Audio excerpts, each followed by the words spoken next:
Quero convidar você a abrir sua Bíblia comigo no Evangelho de João, no capítulo 4.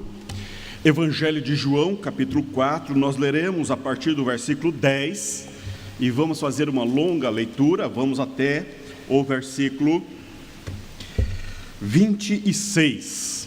Evangelho de João, capítulo 4, a partir do 10º versículo até o 26º versículo. Eu pedi licença ao reverendo Renato, estava preparado para ele pregar, mas há um ardor aqui no meu peito, que eu tenho uma palavra que eu quero transmitir a vocês nessa noite. Enquanto estávamos cantando as letras dessas canções, arderam meu coração, e então eu pedi licença ao reverendo Renato, eu quero compartilhar algo de Deus ao seu coração nesta noite, algo que Deus tem incomodado o meu coração, quando eu olho para esse texto. Vamos então acompanhar a leitura desta palavra. João capítulo 4, a partir do versículo 10. Replicou-lhe Jesus: se conheceras o dom de Deus, e quem é que te pede, dá-me de beber, tu lhe pedirias, e ele te daria água viva. Respondeu-lhe ela: Senhor, tu não tens com que tirar, e o poço é fundo, onde, pois, tens a água viva? És tu, porventura, maior do que Jacó, o nosso pai, que nos deu o poço, do qual ele mesmo bebeu, e bem assim seus filhos e seu gado? Afirmou-lhe Jesus: quem beber desta água, tornará a ter sede. Aquele, porém, que beber da água que eu lhe der, nunca mais terá sede. Pelo contrário, a água que eu lhe der será nele uma fonte a jorrar para a vida eterna. Disse-lhe a mulher: Senhor, dá-me dessa água, para que eu não mais tenha sede, nem precise vir aqui buscá-la. Disse-lhe Jesus: vai, chama teu marido e vem cá. Ao que lhe respondeu a mulher: não tenho marido. Replicou-lhe Jesus: bem disseste, não tenho marido, porque 5 maridos já tiveste, e esse agora que tens não é teu marido. Isto disseste com verdade. Senhor, disse-lhe a mulher, vejo que tu és profeta. Nossos pais adoravam neste monte, vós, entretanto, dizeis que em Jerusalém é o lugar que se deve adorar.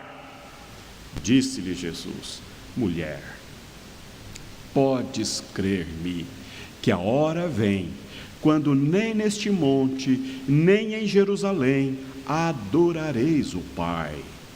Vós adorais o que não conheceis, nós adoramos o que conhecemos, porque a salvação vem dos judeus. Mas vem a hora, e já chegou, em que os verdadeiros adoradores adorarão o Pai em espírito e em verdade, porque são estes que o Pai procura para seus adoradores. Deus é espírito, e importa que os seus adoradores o adorem em espírito e em verdade. Eu sei, respondeu a mulher, que há de vir o Messias, chamado Cristo. Quando ele vier, nos anunciará todas as coisas. Disse-lhe Jesus: eu o sou, eu que falo contigo. Amoroso Deus, eterno e santo Deus, louvamos-te por esta palavra. Permita, Deus, que nessa noite esta palavra escrita há tantos séculos possa também vivificar-nos pelo teu Espírito. Ó Deus, ajuda-nos a entender e aplicar esta palavra ao nosso coração nesta noite. Oramos assim em nome de Jesus. Amém. O Evangelho é maravilhoso, maravilhoso. O Evangelho é contracultural. O Evangelho confronta a cultura humana. O Evangelho bate na cultura humana, porque os valores que sustentam o Evangelho são valores do céu, são valores do alto, os valores que a igreja esposa, os valores que nós cristãos esposamos são muito mais elevados do que os valores da cultura, porque os valores da cultura são construções e elaborações humanas, o que sai de nós. Mas o Evangelho é do alto, é do Deus eterno, e esse Deus eterno traz o seu Evangelho na pessoa de Cristo encarnado, do Cristo morto, do Cristo ressuscitado. O Evangelho para nós, ele é uma pessoa, e o Evangelho de Deus é Cristo Jesus. Já dizia John Wesley, o metodista, ele dizia que o Evangelho é a pessoa de Cristo, nele, por ele, para ele são todas as coisas. É isto que John Calvino fala, que nós somos para a glória de Deus.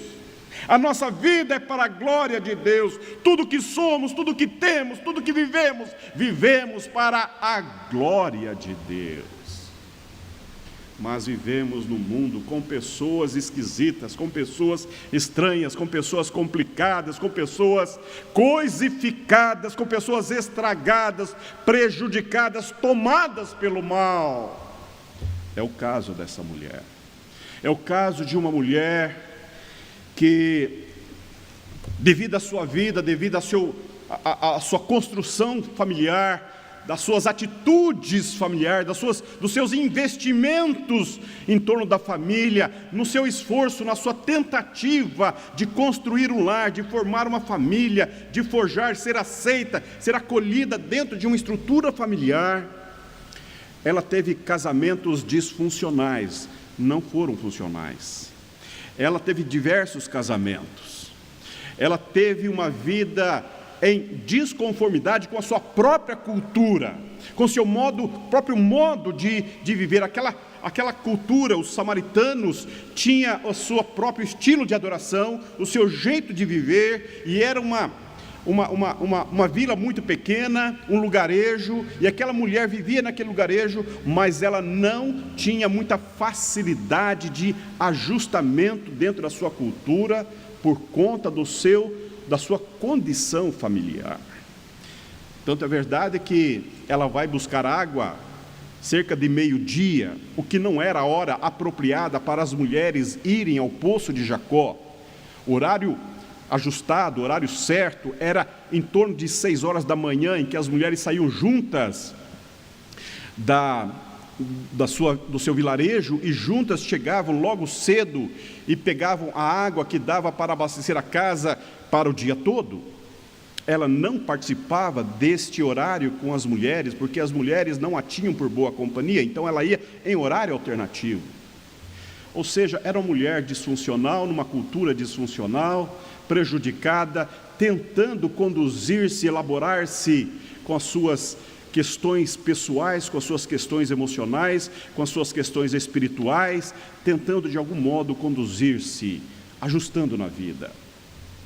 O Evangelho é extraordinário, o Evangelho é maravilhoso, porque o Evangelho aponta para Jesus, e Jesus é fantástico. Meus irmãos, minhas irmãs, quando nós entramos numa relação pessoal com a graça maravilhosa de Cristo Jesus, as coisas se tornam tão simples, tão simples.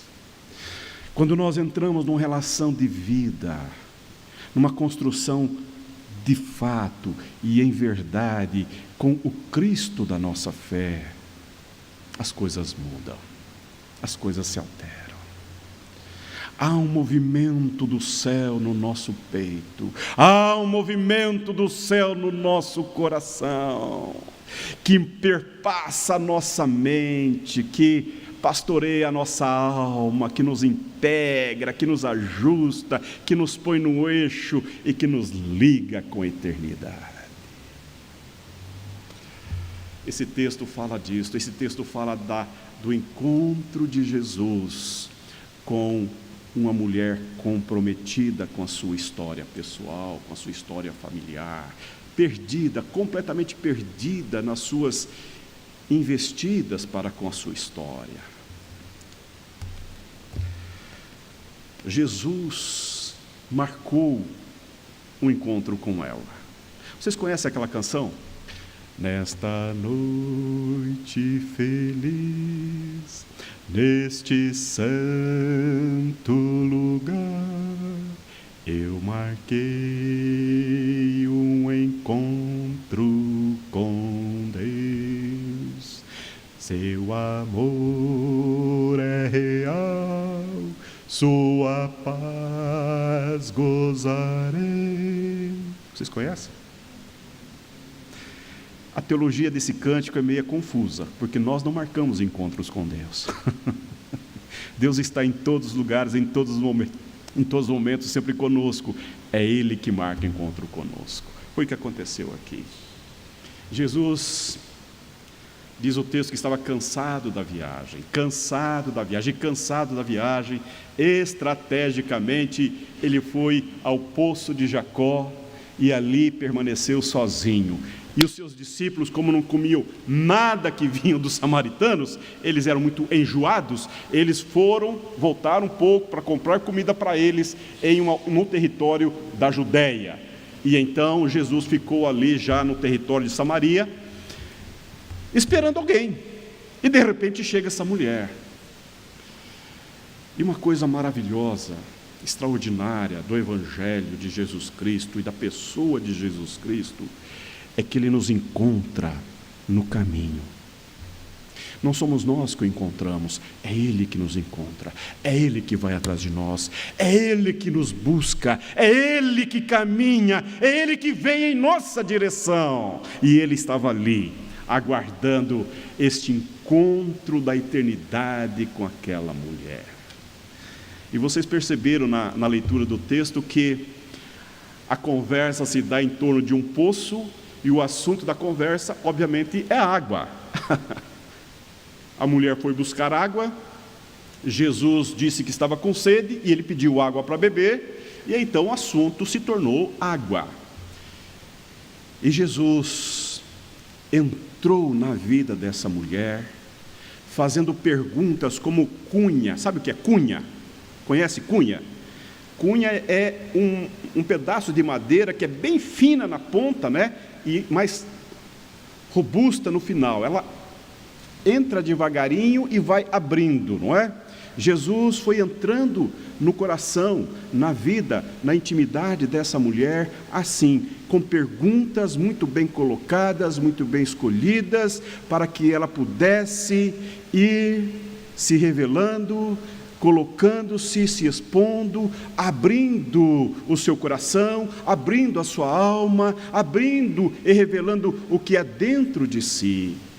Essa é a coisa extraordinária do Evangelho. O Evangelho não é invasivo, ele não é abrupto, ele não é violento, ele entra na nossa vida e nos encontra na condição que estamos, seja a nossa condição horrorosa, terrível, trágica, alegre, feliz, abençoada ou não abençoada. O Evangelho, quando nos encontra no caminho. E quando nós vamos perceber, Deus nos achou, Deus nos encontrou. Foi isso que aconteceu com essa mulher. Uma mulher completamente desnorteada, sem referenciais, sem justeza, sem integralidade, tocando, movendo-se na história com as suas complicações, com os seus questionamentos, com as suas lutas, com as suas perguntas, com as suas inquirições, estava ali, pensando com seus botões diante daquele poço, e encontra aquela figura masculina que lhe aborda pedindo água para beber. Ele entra na história da mulher, não como alguém que tem algo a oferecer, mas pede para que a mulher lhe dê algo que ele necessita. Isto é impensável na cultura judaica. E aquela mulher então se espanta. Ela se espanta de ver um judeu sentado no poço de Jacó. Ela se espanta de um homem judeu conversando com uma mulher em público. Ela se espanta com um homem judeu conversando com a mulher em público, lhe pedindo água para beber, para matar-lhe a sede, porque os judeus nada aceitavam dos samaritanos naquela cultura, naquele tempo. Por quê? Por quê? Porque não era água, porque não era sede, mas era fome, era um desejo, era um movimento do coração do céu, era a eternidade visitando a imanência do coração daquela mulher. É o céu se abrindo para entrar na história daquela mulher. É o Deus vivo, é o Deus eterno, é o Deus transcendente, presente ali naquele poço, entrando nas circunstâncias da vida daquela mulher. Ô meu irmão, deixa eu dizer uma coisa para você. O Evangelho é o poder de Deus. O Evangelho é o poder de Deus, disse Paulo. É o poder de Deus, porque o poder de Deus é como uma dinamite que implode. Ele implode os nossos pensamentos. Ele coloca em xeque nosso jeito de ver, o nosso jeito de pensar, o nosso jeito de sentir. Ele destrói, Ele desconstrói para nos reconstruir, Ele nos desforma para nos formar, porque o Evangelho é o poder do alto que chega na vida do desgraçado, do pecador, daquele que está em grande prejuízo de vida. Eu quero dizer para você, porque essa mulher, ela cheia de religião, ela estava cheia de religião, ela tinha a sua religião, ela tinha seu estilo de adoração, ela tinha o seu modo de adorar, ela tinha seu jeito de adorar, ela buscava a conexão com o eterno, ela buscava a conexão com a realidade eterna, mas ela não se ajustava, ela não se integrava, ela não se avançava nos seus propósitos. Por quê? Porque lhe faltava o sentido da vida. Você conhece gente assim? Você conhece pessoas assim? Eu digo para você que eu conheço uns par de pessoas que vivem, caminham conosco, se encontram conosco na nossa história, entram na nossa vida, e são pessoas que estão perdidamente perdidas com os seus botões. Gente que está coisificada, gente que está sem rumo, sem eixo, com as suas emoções descentradas, com a sua mente confusa, desorientada, gente que precisa desesperadamente que alguém lhe comunique a eternidade, a vida, que apacente a alma, que integre o coração, que traga sentido para o seu viver. Gente que está sendo massacrada, massificada por uma cultura que não agrega, pelo contrário, desagrega, por uma cultura que não acolhe, mas ela particiona, desintegra o ser humano. Tantas pessoas caminham conosco pelas ruas, pelas avenidas, aqui nas nossas avenidas estranguladas de carro, gente dentro dos carros estão completamente desnorteadas, desorientadas, raivosas, preocupadas, ansiosas, gente nesses apartamentos, nesses condomínios, ricos, ricaços e pobres, pobretões, gente de toda classe social, gente de toda cultura. Estamos vivendo em um mundo de pessoas desordenadas, desorientadas. É possível que hoje aqui entre nós haja pessoas assim. É bem possível que entre nós haja pessoas que estão com um sorriso muito legal, com aparência bem bacana, tentando ajustar-se, tentando adequar-se, tentando revelar socialmente adequada, ajustada, acomodada dentro da cultura, para ser aceita, para ser até não percebida, passar imperceptível pelas pessoas, mas traz dentro do peito um vazio existencial profundo, traz na alma um deserto existencial, traz no coração amarguras, angústias, falta de perspectiva, estão preocupadas, inseguras com relação às coisas futuras. Ô meu irmão, ô minha irmã, nessa noite eu preciso dizer algo para você. Eu preciso dizer algo, comunicar algo da parte de Deus ao seu coração, à sua mente, à sua alma. Nessa noite eu quero falar para você deste encontro extraordinário da graça de Deus, revelada na pessoa de Jesus Cristo, com essa mulher disfuncional, que foi ali buscar água para colocar dentro de casa, em horário diferente do que normalmente se faz, porque era uma mulher disfuncional dentro de sua cultura. E Jesus então entra na intimidade dessa mulher e ela vai revelando a sua fragilidade, a sua inconsistência, as suas precariedades vão sendo colocadas, sendo abertas. É como um procedimento cirúrgico que, para que haja cura, é preciso tirar as coisas que estão entaladas, que estão grudadas, que estão lá anos e anos, trazendo dor, trazendo prejuízo, trazendo peso. Jesus faz isto com essa mulher. Eu gosto muito do Salmo 139, porque o Salmo 139 é um caminho bacana para a oração. O rei Davi está fugindo, colocando sua vida a salvo dos seus inimigos. Ele tinha diversos inimigos, inclusive seu próprio filho foi um dos grandes inimigos dele, porque embora fosse um homem segundo o coração de Deus, um grande rei, foi um péssimo pai. E então, em um momento, ele entra na caverna, sozinho na caverna, e ali ele vai colocar diante de Deus e vai abrir o seu coração e vai clamar a Deus. É uma das orações mais lindas que eu tenho na Bíblia. E outra oração maravilhosa também é a oração de Ana. Ou seja, a Bíblia é fantástica, porque a Bíblia revela quem eu sou, como eu estou e como Deus pode mudar a minha história, como Ele me vê. É fantástico ler a Bíblia, ler a palavra de Deus, porque a palavra de Deus revela para mim, para a minha mente, para o meu coração, a condição da minha vida. E o rei Davi então ora dizendo: sonda-me, ó Deus, e conhece o meu coração. Vê se há em mim algum caminho mau. Essa é a parte final da oração.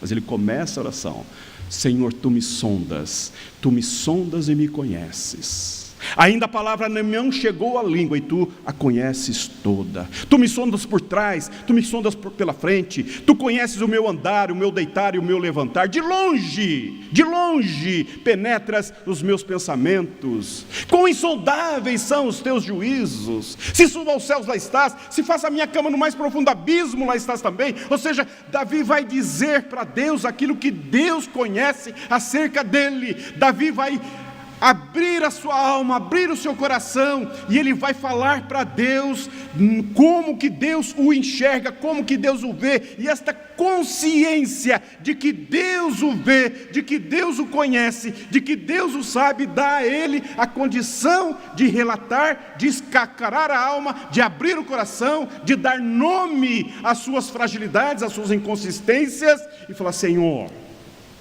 eu estou diante de Ti. Essa oração é linda porque o primeiro olhar do rei Davi não é para si, não é para os inimigos, não é para as circunstâncias, é para Deus.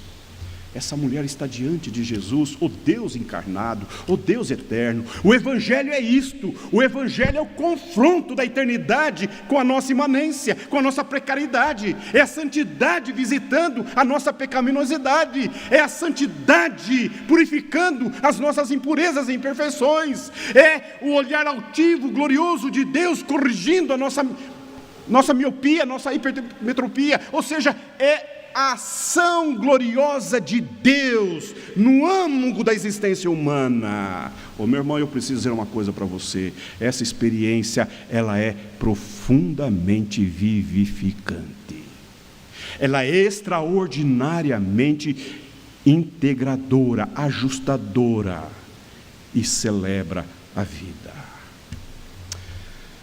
Eu quero dizer para você que essa mulher questionou Jesus acerca de como ele poderia tirar água.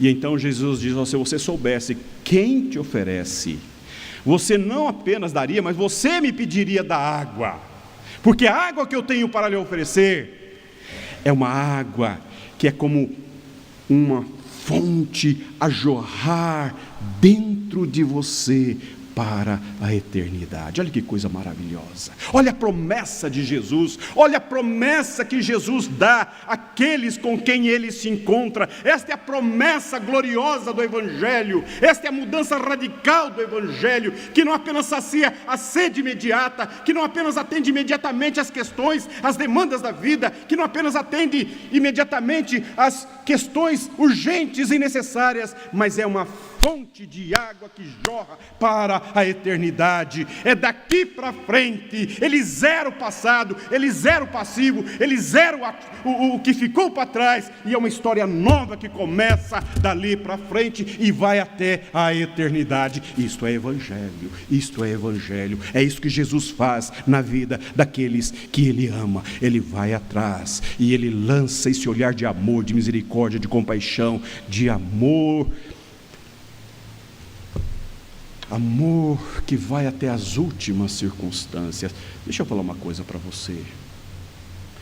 Eu não sei se você está na igreja há 10 anos, 20 anos, 30 anos, 40 anos. Eu não sei quanto tempo você presta culto a Deus, há quanto tempo você está nesse processo de adoração ao Deus da sua vida, ao Evangelho de Cristo Jesus. Mas deixa eu falar uma pergunta para você. Você tem tido essa experiência diária, essa experiência real, concreta na tua história? Você tem tido essa relação profunda com a graça de Cristo? Você tem percebido essa presença gloriosa, extraordinariamente poderosa, que visita você, que visita o seu coração, que pastoreia a sua alma, que dá sustentabilidade aos seus pés, que firma os seus passos? Há esta convicção, há esta segurança, há esta firmeza de que de fato Deus visitou o seu coração, a sua alma e a sua mente, e então você foi lavado, purificado, santificado, e daqui para frente o seu nome está escrito no livro da vida. Ô meu irmão, eu quero dizer para você que isto é vida cristã, isto é vida cristã, vida com gosto de vida. Jesus vai dizer: o ladrão vem somente para roubar, matar e destruir. Eu vim para que tenham vida, e vida com abundância. É bem verdade que às vezes nós entramos num processo religioso com a nossa fé. É bem verdade que às vezes entramos num ativismo religioso. É bem verdade que às vezes somos tragados pelas circunstâncias da vida, e muitas vezes ficamos fazendo orações mecânicas, orações, entramos no piloto automático, na verdade, e vamos fazendo coisas, e vamos agindo, e vamos funcionando automaticamente, e quando nos damos conta, o que está acontecendo com a minha vida, o que está acontecendo com o meu coração, o que está acontecendo comigo, e então é preciso despertar para você acordar e falar: eu quero vida na minha vida, eu quero vida com gosto de vida, eu quero vida com sentido de vida, eu não quero passar pela vida, eu quero viver a vida, eu quero viver aquilo que vale a pena viver. Isto é Evangelho, isto é Evangelho. Vida com gosto de vida, vida com sentido de vida, vida com plenitude de vida, vida com sentido da existência eterna do Deus que visitou a tua história. E então, chega a altura da conversa, ele fala: mulher, quer conhecer mais? Vai em casa e chama o teu marido. E aí ela fala: não posso, não tem condições. Aquilo que a cultura rejeitou, a razão, o motivo pelo qual a cultura a desdenhou, a razão pela qual ela é uma pessoa disfuncional na cultura, agora ela tem a coragem de colocar para Jesus a sua fragilidade, o seu problema, a sua inconsistência na cultura. Ela fala: eu estou com uma situação muito complicada, muito delicada, eu não tenho marido, eu não tenho marido. E esta é a coisa mais extraordinária no encontro com Jesus, é a verdade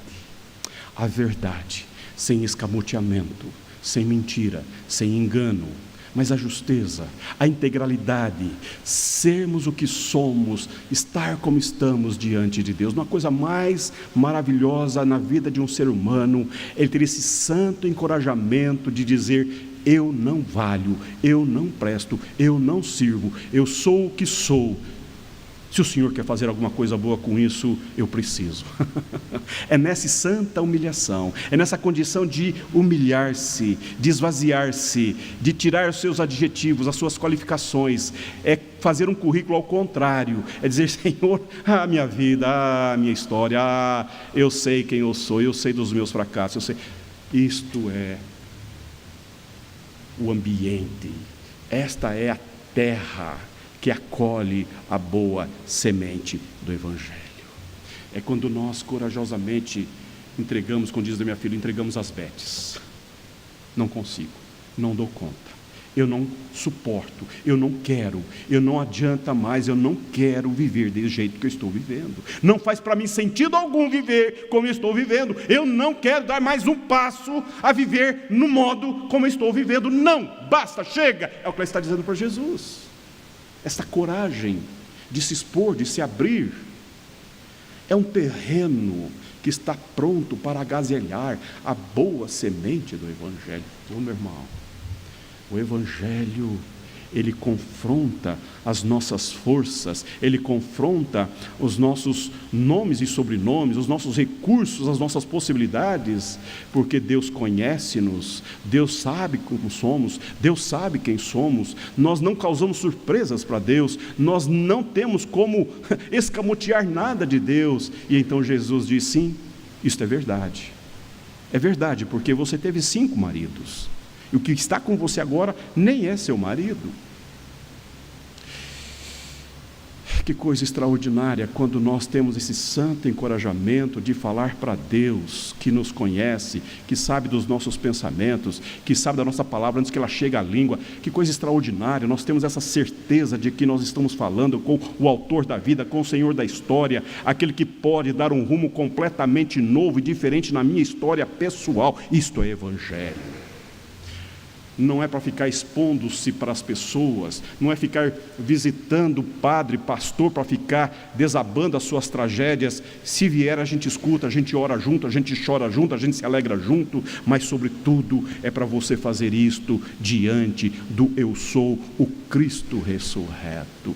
É isso que Jesus fez com esta mulher. Ele foi onde ela estava, partiu da onde ela estava, fez perguntas muito suaves para que ela pudesse entrar e sair, e esvaziar-se, e colocar as suas debilidades e inconsistências diante do Deus que a visita.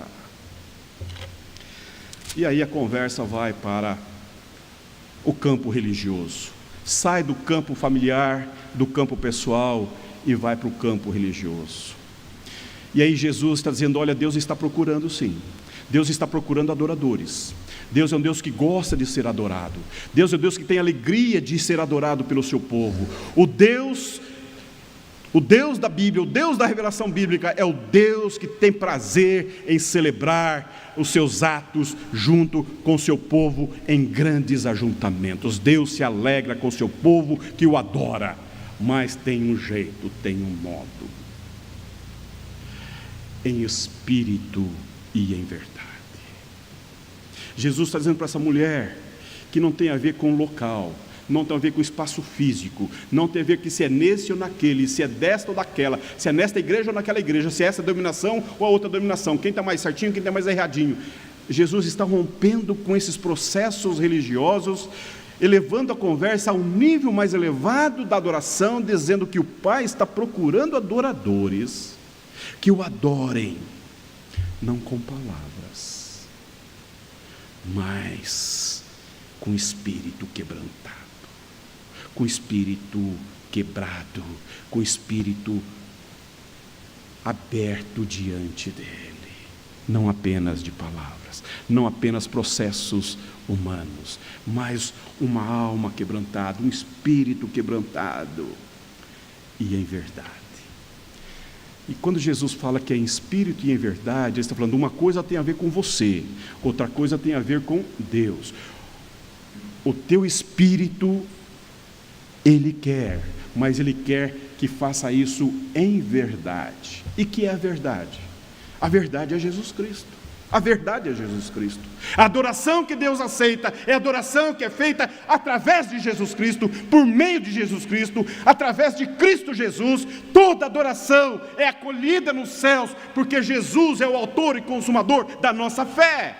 Quando Ele entra na nossa história, quando Ele entra na nossa vida, quando Ele faz as mudanças transformadoras na nossa mente, no nosso coração, pelo Seu Espírito, Ele nos lava completamente, e então o nosso espírito está quebrantado, a nossa alma foi visitada, e agora a minha relação com Deus foi sarada, foi religada, foi ajustada, porque Jesus é o mediador entre Deus e os homens. Jesus é a verdade que liberta. Jesus é o caminho, a verdade e a vida. Jesus é a verdade que traz integralidade, justeza no espírito humano, para que a gente não viva mais mentiras, para que a gente não vive mais escamoteando, para que a gente não viva de acordo com o mundo, para que a gente não viva fazendo pose para o mundo, mas que a gente viva para a glória de Deus.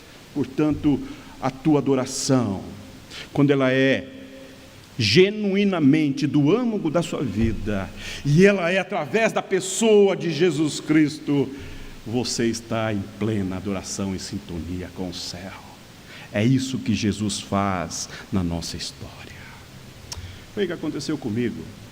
Eu nasci num lar cristão, aprendi a orar quando aprendi a falar. A igreja era a extensão da minha casa era a extensão da igreja, 11 filhos, meu pai foi meu primeiro pastor, minha mãe foi a primeira professora de escola dominical, cresci nessa ambiência de fé, de oração, de leitura bíblica, decorei muitos textos bíblicos, mas o que aconteceu na minha adolescência?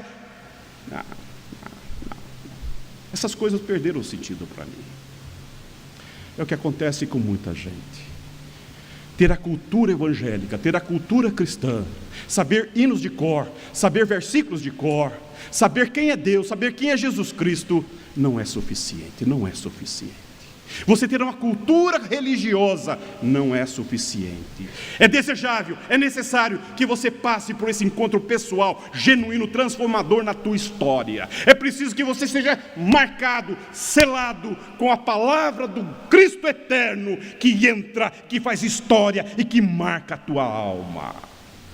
Isto pode ser algo perfeitamente tranquilo, ou pode ser um encontro extraordinariamente diferente, mas você tem que ter essa segurança de que o Evangelho alcançou o teu coração. Porque senão, meu irmão, vivemos como tantas outras pessoas, amarguradas, acalentando tristezas, amarguras no peito, andando uma vida disfuncional, vivendo num casamento disfuncional, trazendo um peso na alma, corrente atadas ao pescoço, nos impulsionando para o chão, sem olhar com altivez e alegria para o futuro, com esperança. Quero dizer para você que o Evangelho é esse encontro extraordinário de Jesus com a nossa alma, com o nosso coração e com a nossa vida. Oxalá nessa noite você possa dizer com segurança para si mesmo, para si mesma, sim, Jesus é o meu Salvador. E quem sabe você possa fazer como esta mulher. Depois que ela reconheceu o Cristo, os discípulos chegaram. E quando os discípulos chegaram, ela saiu e foi para a aldeia. E quando ela foi para a aldeia, o que ela foi fazer lá? Ela se tornou uma missionária de Jesus. Aquilo que foi tão impactante nesse encontro, ela compartilhou com a cultura que a rejeitava. E então, eles foram a Jesus e levaram Jesus para a aldeia, e Jesus permaneceu naquela aldeia. E então eles vão dizer, não é mais agora pelo que você fala, mas é porque nós conhecemos Jesus, o Salvador do mundo. Evangelho é partilha. Evangelho é partilhar a graça recebida. Evangelho é afetar a vida do outro com a graça recebida. Evangelho é abraçar as tragédias, as desumanidades, as desgraças alheias com o abraço da graça de Cristo. Isto é Evangelho. Vivamos, portanto, esse santo e bendito Evangelho em nós e em nossos relacionamentos para a glória de Deus. Eu vou parar de falar porque já são 20h16 e eu não quero ser cansativo demais. Vamos cantar? Convido os irmãos do